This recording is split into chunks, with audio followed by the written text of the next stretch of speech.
12 જૂન 2025નો એ દિવસ કે જ્યારે અમદાવાદમાં પ્લેન ક્રેશ થયું, 262 લોકોના મોત થયા હતા. પણ આ પ્લેન જ્યાં અથડાયું હતું એ જગ્યા મેડિકલ હોસ્ટેલની હતી અને ત્યાં ઘણા બધા એવા વિદ્યાર્થીઓ હતા કે જે લોકો જમી રહ્યા હતા અને એ જ સમયે આ પ્લેનનો મોટા ભાગનો કાટમાળ છે તે ત્યાં પડ્યો હતો. પણ હવે એ જે મેડિકલ હોસ્ટેલ હતી ત્યાં શું થવા જઈ રહ્યું છે તેની વાત આ વિડીયોમાં. નમસ્કાર, હું હંસિની અને તમે જોઈ રહ્યા છો નિર્ભય ન્યૂઝ. અમદાવાદ પ્લેન ક્રેશની ઘટના કે જેમાં અનેક એવા લોકો મોતને ભેટ્યા હતા. આપણા પૂર્વ મુખ્યમંત્રી સ્વર્ગીય વિજય રૂપાણી છે એ પણ આ ઘટનામાં મોતને ભેટ્યા હતા. ત્યારે હવે આ જે જગ્યાએ પ્લેન અથડાયું હતું કે જ્યાં ઘણા બધા એવા વિદ્યાર્થીઓ છે કે જે લોકો જમી રહ્યા હતા, એ જ હોસ્ટેલમાં હવે એક નવી હોસ્ટેલનું નિર્માણ થવાનું છે.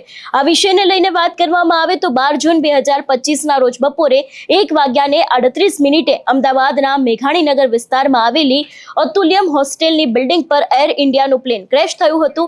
આ દુર્ઘટના બાદ રાજ્ય સરકારે ડોક્ટર અને પીજી વિદ્યાર્થીઓ માટે મોટી રાહત છે તે હવે જાહેર કરી છે. વાત કરવામાં આવે કે હવે ત્યાં શું બનવાનું છે તો આ સમગ્ર મામલે જે આપણા આરોગ્ય રાજ્યમંત્રી છે પ્રફુલ પાનસેરિયા, એમના દ્વારા કહેવામાં આવ્યું છે કે પ્લેન ક્રેશ દુર્ઘટનામાં નુકસાન પામેલા અતુલ્યમ 1 થી 4 બ્લોક, કેન્ટીન અને સબસ્ટેશન બિલ્ડિંગના વળતર પેટે ટાટા એરલાઇન્સ આરોગ્ય વિભાગને 53.12 કરોડ ચૂકવવાના છે એવી વાત તેમના દ્વારા કરવામાં આવી છે. દુર્ઘટના સમયે હોસ્ટેલમાં કુલ 92 વિદ્યાર્થીઓ રહેતા હતા. ઘટના બાદ કરાયેલા ઓડિટમાં બિલ્ડિંગ છે તે અસુરક્ષિત જાહેર થતા તેને તોડી પાડવાનો નિર્ણય લેવામાં આવ્યો હતો અને વિદ્યાર્થીઓની રહેણાંક સુવિધા ખોરવાય નહીં તે માટે મુખ્યમંત્રી ભૂપેન્દ્ર પટેલ દ્વારા નવી હોસ્ટેલ બનાવવાનો નિર્ણય કરવામાં આવ્યો છે.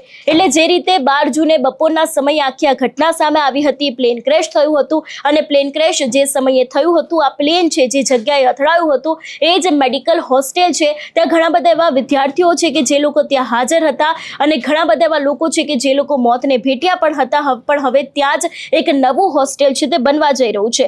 મેઘાણીનગર ખાતે જે આખું આઈજીપી કમ્પાઉન્ડ ન્યૂ મેન્ટલ કેમ્પસમાં નવી હોસ્ટેલ બનવામાં આવશે. મેડિકલ ક્ષેત્રે વધારાની 48 સુપર સ્પેશિયાલિટી બેઠકોને ધ્યાનમાં રાખીને આગામી 3 વર્ષમાં કુલ 236 ડોક્ટર રહી શકે તેવી વ્યવસ્થા ઊભી કરવામાં આવ્યાની છે. રાજ્ય સરકારે આ પ્રોજેક્ટ માટે પૂરતી જમીન છે તેને ફાળવી દીધી છે અને ચાલુ નાણાકીય વર્ષ 2026 અને 27ના બજેટમાં અંદાજિત 51.84 કરોડ સામે 34.65 કરોડની જોગવાઈને પણ મંજૂરી આપી દેવામાં આવી છે. એટલે હવે આખી આ નવી હોસ્ટેલ છે તેનું નિર્માણ થવાનું છે અને આ વિષયને લઈને વધુમાં પ્રફુલ પાનસેરિયા દ્વારા શું માહિતી આપવામાં આવી છે તે પણ સાંભળીએ.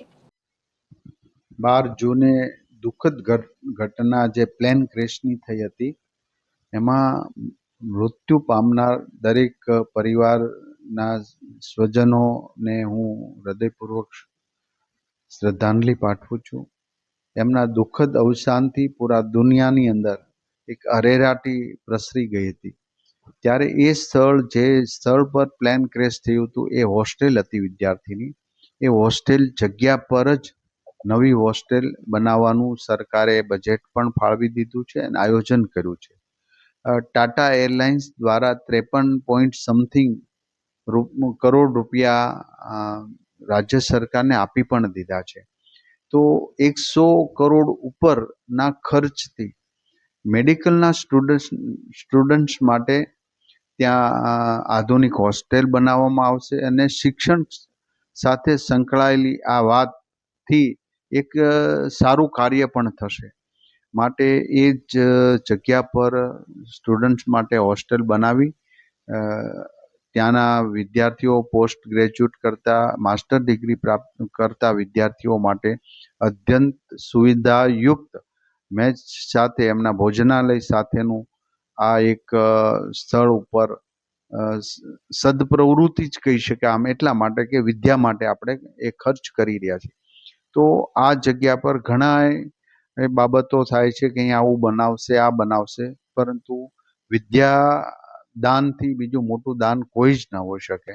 તો વિદ્યાર્થીઓ માટે આ હોસ્ટેલ આધુનિક પ્રકારની બનશે. આ જે 7 માળ જેટલા બિલ્ડિંગ ની હાઈટ બનશે જે એવિએશનના નિયમો પ્રમાણે જ બનશે. જે નિયમોનું સંપૂર્ણપણે ફોલોઅપ કરીશું. 100 કરોડ ઉપરના ખર્ચથી આ તમામ પ્રોજેક્ટ પૂર્ણ કરી ફરી વખત ત્યાં વિદ્યાર્થીઓ હસતા ખેલતા રમત સાથે પોતાનું એજ્યુકેશન પૂર્ણ કરે એવો સરકારે નિર્ણય કર્યો છે અને આ નિર્ણય પૂર્ણ થશે. આ વિષયને લઈને તમારો શું અભિપ્રાય છે અમને કમેન્ટ કરીને ચોક્કસથી જણાવજો. તેની સાથે અમારી ચેનલ નિર્ભય ન્યૂઝને લાઇક, શેર અને સબસ્ક્રાઇબ કરવાનું ભૂલશો નહીં. નમસ્કાર.